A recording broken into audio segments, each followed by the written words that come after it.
जय हिंद, सत श्री अकाल, आदाब। मेरा नाम है शादाब। चुनावी दौर चल रहा है, सब जगह चुनावी घोषणाएं हो चुकी हैं और हर जगह राजनीतिक पार्टियां अपने प्रचार में लगी हुई है। इन प्रचार के बीच, चुनावी घमासान के बीच एक मुद्दा जो सबसे अहम है वो कहीं भटक रहा है। और वो मुद्दा क्या है? हमेशा की तरह जो हमारा यहाँ पर पर्यावरण है वो दूषित होता जा रहा है। दिवाली के बाद जो संभावनाएं पहले से थी कि हमारा जो एयर इंडेक्स है वो ख़राब हो जाएगा, वो हो चुका है। इसी विषय पर चर्चा करने के लिए हमारे बीच प्रोफेसर कुलदीप मलिक मौजूद है। बहुत बहुत स्वागत है सर आपका। बहुत बहुत धन्यवाद साहब।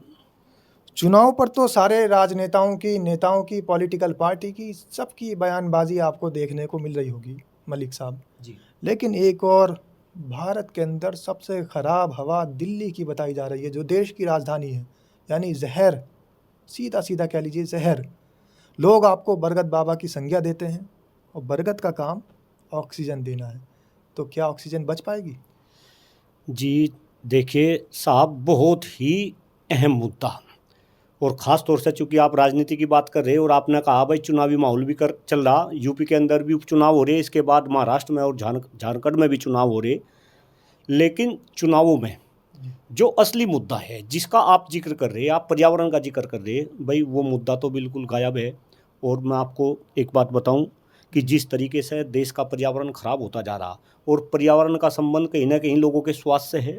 भाई आप देखो, अगर हम शरीर की बात करें तो शरीर के लिए सबसे इम्पोर्टेंट हवा है, ऑक्सीजन है, इसके बाद पानी है, पानी के बाद दूसरे खाद्य पदार्थ है। लेकिन जिस देश में आज सांस लेने के लिए हवा ना बची हो, पीने के लिए शुद्ध पानी ना बचा हो, खाने के लिए शुद्ध खाद्यान्न ना बचा हो, और वो पर्यावरण खराब हो रहा, इसका कारण ये, और ये मुद्दा राजनीति से गायब हो। आप दिल्ली की बात कर रहे, और दिवाली के बाद बिल्कुल आपने सही बताया कि दिवाली के बाद जो हमारा एयर क्वालिटी इंडेक्स है वो हर साल यही हाल है, एयर क्वालिटी इंडेक्स बढ़ रहा है। मैं आपको डाटा दे रहा श्रीमान जी, आप गूगल बाबा, और ख़ास तौर से हिंदुस्तान के 143 करोड़ लोग भी इस बात को अच्छे से समझे, सब लोग आज गूगल बाबा यूज करते हैं। आप गूगल बाबा के ऊपर टाइप करो कि पूरे विश्व के सबसे प्रदूषित शहर कौन से हैं, जो लिस्ट आएगी उनमें से टॉप 10 में से 7 शहर हिंदुस्तान के निकलेंगे। आप गूगल बाबा के ऊपर टाइप करो पूरे विश्व में सबसे प्रदूषित राजधानी कौन सी है, उसमें हमारे देश की राजधानी नई दिल्ली का नाम आएगा। और हम कह रहे, देश के नेता कह रहे, इस देश को विकसित बना देंगे, इसका डंका पूरे विश्व में बजा देंगे। प्रोफेसर साहब, राजनीतिक पार्टियां जो हैं, या ये कह लें कि राजनेता जो हैं, वो पर्यावरण की नहीं, वातावरण की तरफ ध्यान दे रहे हैं। कोई बेटी की बात कर रहा है, कोई रोटी छीनने की बात कर रहा है, कोई माटी छीनने की बात कर रहा है, लेकिन माटी में जो अंकुरित होता है बीज और उससे वृक्ष बनता है, उसकी कोई बात नहीं कर रहा है। जी बिल्कुल बिल्कुल चौधरी साहब, आपने बिल्कुल सही कहा। और इन नेताओं को ये पता कि देश की जनता को आप किस तरीके से बांट के इनका वोट ले सको, और इसी वजह से नेता इस तरीके की बात कर रहे हैं। लेकिन यहाँ मेरा दृष्टिकोण दूसरा है। मैं जनता से ये अपील कर रहा कि आप इनकी बात को समझो। भाई सरकार के 3 मेन काम हैं। सरकार का 3 मेन काम में से एक शिक्षा का, दूसरा चिकित्सा का, और तीसरा काम है सुरक्षा का। आज धीरे धीरे सरकार चिकित्सा से भी अपना हाथ खींच रही, शिक्षा से भी अपना हाथ खींच रही, और सुरक्षा के ऊपर तो शायद भाई हम बात नहीं करना चाहेंगे। तो कहीं ना कहीं ये समझना पड़ेगा, अगर आपने शिक्षा को भी प्राइवेट कर दिया, आपने चिकित्सा को भी प्राइवेट कर दिया, तो मैं तो कई बार सोचूं कि देश में फिर सरकार का मतलब क्या है, जब सरकार बेसिक काम नहीं कर सकती। लेकिन सरकार तो कहती है कि प्रदूषण नियंत्रण बोर्ड हमने बना रखा है। नहीं, तो एक बात बताओ, प्रदूषण नियंत्रण बोर्ड जो बना रखा, और ये तो केंद्र सरकार ने नहीं, आप अलग अलग राज्य में चले जाओ, फिर राज्यों के अंदर आप जो है अलग अलग डिस्ट्रिक्ट लेवल पे भी ये सारे के सारे अधिकारी जो है पर्यावरण के ऊपर काम कर रहे हैं। अगर ये सारे अधिकारी और सरकार पर्यावरण के ऊपर काम कर दी, तो मैं ये पूछना चाह रहा कि जो जिस AQI की बात कर रहे हैं, जिस आप एयर क्वालिटी इंडेक्स की बात कर रहे हैं, ये 400 के पार कैसे चला जा? श्रीमान जी मैं आपको बताऊं, मेरे बहुत सारे दोस्त, बहुत सारे क्या जनरली सारे दोस्त मेरे विदेशों में काम कर रहे हैं।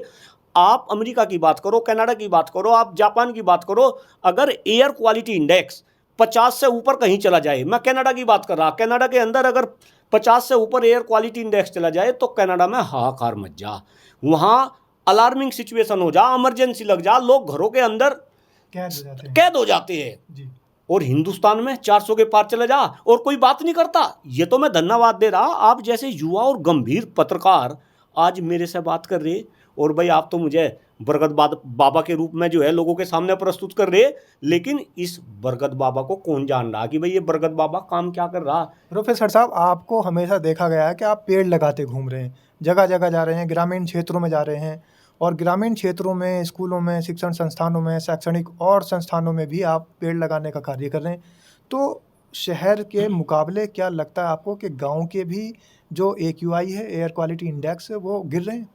हाँ, ये भी बात लोगों को समझने की जरूरत है। देखिए श्रीमान जी, अगर मैं आज से 5 साल पहले की बात करूं या 10 साल पहले की बात करूं, तो प्रदूषण का मामला केवल और केवल पहले तो NCR तक सीमित रहा, दिल्ली तक सीमित रहा, शहरी क्षेत्रों में था। शहरी क्षेत्रों में था। नहीं, पहले तो मैं तो कह रहा देश की राजधानी दिल्ली में इसका जिक्र था, फिर इसमें फिर बड़े बड़े शहर, जैसे आप यूपी की बात करो, आप कानपुर की बात करो, गाजियाबाद की बात करो, आगरा की बात करो, फिर ये AQI का जिक्र वहाँ भी होने लगा। लेकिन अब हालात दिल्ली और बड़े बड़े शहरों की नहीं, ग्रामीण क्षेत्रों में भी AQI 300 के पार जा रहा। मैं अभी आपको एग्जाम्पल बता रहा, मैं मुजफ्फरनगर में घूम रहा, मिशन मानसून पौधारोपण का मैंने एक अभियान चला जिसकी समाप्ति हमने कल आंशिक रूप से करी।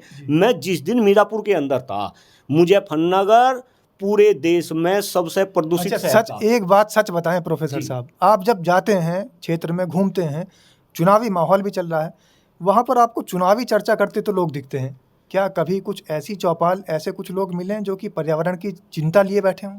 कोई नहीं करता। मैं तो श्रीमान जी आपको ही बता रहा, एक बात बताओ, लोकतंत्र के 4 स्तंभ है जी। और भाई चौथा स्तंभ मीडिया का मानना जा। आप मुझे किसी भी, आप लोगों की तो बात भूल जाओ भाई, वे लोग तो अज्ञान है। मैं तो कह रहा हूं ना, तो हिंदू मुस्लिम के जंजाल में, जाति धर्म संप्रदाय के जंजाल में इस देश के नेताओं ने फंसा रखा। लेकिन मैं तो आप मीडिया कर्मियों को भी कह रहा, आप किसी भी नेशनल टीवी चैनल के ऊपर मुझे पर्यावरण को लेकर कोई भी बहस बता दो भाई। जब आप मुझे बरगद बाबा की संज्ञा दे रहे, बरगद बाबा बिल्कुल खुल के बोल रहा, किसी नेशनल टीवी चैनल के अंदर इतनी हिम्मत है ही नहीं कि वो देश के एयर क्वालिटी इंडेक्स की बात करे। वो देश में जो है सबको पता कि भाई देश का पानी भी खराब हो लिया। तो आने वाले समय में क्या लगता है, भविष्य में कैसे हालात होंगे? ऐसा ही रहा तो नहीं, देखिए लोगों को जागरूक होना पड़ेगा और धीरे धीरे लोग जागरूक हो रहे। डॉक्टर कुलदीप मलिक जैसे लोग अब काम ही क्या कर रहे, अगर मैं किसी विद्यालय में जा रहा, पेड़ में लगा रहा, वहां पे बरगद का 1-2 पेड़ में लगा रहा, मुझे पता, वो ये समझो कि ऊंट के मुंह में जीरा। लेकिन जिस तरीके से बच्चे मोटिवेट हो रहे, एक बात बताओ श्रीमान जी, यहाँ तो लोगों को AQI का मतलब ही नहीं पता, AQI की फुल फॉर्म बच्चों को नहीं पता। मैं तो इन नेताओं को भी कह रहा, आप एक सर्वे करा लो, जितने भी नेता है, जितने भी हमारे जनप्रतिनिधि बन रहे, आप लोकसभा राज्यसभा में सांसद को ले लो, इसके बाद में आप अलग अलग राज्यों में विधानसभा है, वहाँ पे जो है आप MLA को ले लो, विधान परिषद में आप जो है MLC के ले लो, आप एक सर्वे करा लो, इस देश के नेताओं में भी 50% नेता ऐसे मिल जाएंगे जिनको AQI का मतलब ही नहीं पता। तो अगर उन नेताओं को AQI का मतलब नहीं पता, तो भाई ये देश कैसे चलेगा? मैं फिर कह रहा, पर्यावरण खराब है तो हमारा स्वास्थ्य खराब है। प्रदूषण चाहे वो हवा का हो, एयर क्वालिटी इंडेक्स हो, चाहे जल का प्रदूषण हो, वायु का प्रदूषण हो, या कोई और प्रदूषण हो, घातक तो है जीवन के लिए। मानव जीवन हो या कोई और जीवन हो, जीवन के लिए घातक है प्रदूषण। बिल्कुल, बहुत बड़ी आपने बात कही और बात में से बात निकल ली। डाटा जरा समझे, हिंदुस्तान के 143 करोड़ लोग, जब से ये देश आज़ाद हुआ, 78 साल इस देश की आज़ादी को हो गए, तब से लेकर अब तक इस देश के अंदर 70% पक्षी गायब हो गए। ये मैं नहीं बोल रहा, ये सरकारी आंकड़ा बोल रहा। और अगर 70% पक्षी गायब हो गए, उसके पीछे कारण क्या है? अगर कारण खोजेंगे तो खराब होता हुआ पर्यावरण, यानी कि पर्यावरण उन पक्षियों के अनुकूल नहीं रहा। तो मैं लोगों को यही समझाने की कोशिश कर रहा कि वे पक्षी भी जीव थे। अगर वे पक्षी भी जीव थे, हम भी जीव है। अगर यही हाल रहा तो आने वाले टाइम में हम भी खत्म हो जाएंगे। और श्रीमान जी, हम भी खत्म होने लगे। जरा गंभीरता से समझे हिंदुस्तान के लोग। जैसा स्वास्थ्य मेरे बाबा जी का था, ऐसा स्वास्थ्य मेरे पिताजी का नहीं रहा। जैसा स्वास्थ्य मेरे पिताजी का था, ऐसा स्वास्थ्य मेरा नहीं। जैसा स्वास्थ्य मेरा, आगे मेरे बच्चों का ऐसा स्वास्थ्य नहीं। तो जब हम स्वास्थ्य के मामले में इतना खत्म होते जा रहे हैं, और डॉक्टर कुलदीप मलिक का डाटा खास तौर से ये सरकार तक जाए, और सरकार, मैं कह रहा, इस डाटा के ऊपर आइडेंटिटी कराए जितने भी युवा आज देश में हैं। खास तौर से चूंकि मैं युवाओं के बीच में पूरे हिंदुस्तान में घूम रहा, भाई 90% युवा है स्वस्थ हो रहे। और उसके पीछे का कारण भी बता रहा, हवा और पानी मेन कारण। युवाओं के अंदर ऐसी गंभीर बीमारी है। युवा आज देश का कैंसर से पीड़ित है, हाइपरटेंशन से पीड़ित है, युवाओं के अंदर आज डायबिटीज है। मैं तो कई बार जब युवा मेरे सामने खड़े होते हैं और मैं अपना उद्बोधन स्वास्थ्य और पर्यावरण पर देना शुरू करता हूँ, 15 मिनट के बाद युवा चक्कर खा खा के जो है गिरने लगते हैं। ये तो मैं अपनी आंखों से चक्कर खा के गिरने लगते हैं। लेकिन सर अभी पीछे देखें, पिछले समय में रेशियो इतना बढ़ा है सडनली हार्ट अटैक का, सडनली डेथ का। तो इसमें भी कहीं ना कहीं जो हमारा दूषित पर्यावरण है वही कहीं कारण है। नहीं, बिल्कुल बिल्कुल दूषित पर्यावरण स्वास्थ्य के पीछे सबसे बड़ा कारण। और जो दूषित ये राजनीति हो रही देश की, देखिए श्रीमान जी, बिल्कुल गंभीरता से इस बात को मैं कह रहा हूं और अलग अलग मंचों से इस मैं बात को कहता हूं कि देश की राजनीति के अंदर जो मुद्दे होने चाहिए वे मुद्दे तो गायब कर दिए। भाई लोकतंत्र है, लोकतंत्र के अंदर जो राजनीति है वो लोगों के अकॉर्डिंग चलनी चाहिए। लेकिन यहाँ लोगों के अकॉर्डिंग, जनता के अकॉर्डिंग तो राजनीति नहीं, यहाँ तो जो नेता हमारे हैं वो नेता जनता को अपने अकॉर्डिंग चला रहे, और जैसे मुद्दे वे राजनीति में लेकर आ रहे, जनता उन मुद्दों पे घूम जा। अब नेता ना तो पर्यावरण का मुद्दा लेकर आ रहे, मैं तो खुद शिक्षक हूं, मेरी धर्मपत्नी शिक्षक है, मेरे मम्मी पिताजी शिक्षक है। इस देश में सबसे महत्वपूर्ण मुद्दा शिक्षा का है। शिक्षा का आज बेड़ा गर्क हो रहा। आप देखो शिक्षा क्षेत्र में जितने लोग काम करने वाले, चाहे वो छात्र छात्राएं हो, चाहे वो शिक्षक हो, चाहे अभिभावक हो, या फिर शिक्षा क्षेत्र को चलाने वाले प्राइवेट क्षेत्र को प्रबंधक हो, आज सबकी हालत खिंचता। कोई है बात करने वाला? कैसा काम चलेगा? आज ये कह रहे हैं हम इसे विकसित बनाओगे, विश्वगुरु बनाओगे। अरे आपको असली मुद्दे राजनीति में लाने पड़ेंगे। जब तक जनता इन बात को नहीं समझेगी, अभी देख लो चुनाव में हो क्या रहा, मैं तो बटेंगे तो कटेंगे। दूसरे कह रहे कि भाई बटना नहीं कटना नहीं, जुड़ना, और जुड़ना तो जीतना। ऐसे ऐसे नारे चल रहे। अरे देश की राजनीति में नारे चले, पेड़ लगाओ, पर्यावरण बचाओ, हम सब ये ठानेंगे, पृथ्वी को स्वर्ग बनाएंगे। जो पर्यावरण को बचाएगा वोट उसी को जाएगा, जो स्वास्थ्य को बचाएगा वोट उसी को जाएगा। जिस दिन जनता इस तरीके के नारे लगाने लगेगी डॉक्टर कुलदीप मलिक की तरह, देखना इन नेताओं को भी मुद्दों पे आना पड़ेगा और इनका सोल्यूशन नेताओं को इन मुद्दों का देना पड़ेगा। और हमारा AQI भी फिर अमेरिका की तरह, कनाडा की तरह, जापान की तरह, चीन की तरह हमारा AQI भी अच्छा होगा। तो बरगद बाबा की संज्ञा जिनको दी जाती है, प्रोफेसर कुलदीप मलिक हमारे साथ थे और वो इस विषय पर बड़े जो है भावभीन तरीके से चिंता जता रहे हैं कि हमारे जो देश का, हमारे प्रदेश का जो वातावरण है वो प्रदूषित होता जा रहा है और ये बड़ी चिंता का विषय है। हकीकत में ये बहुत ज़्यादा चिंता का विषय है।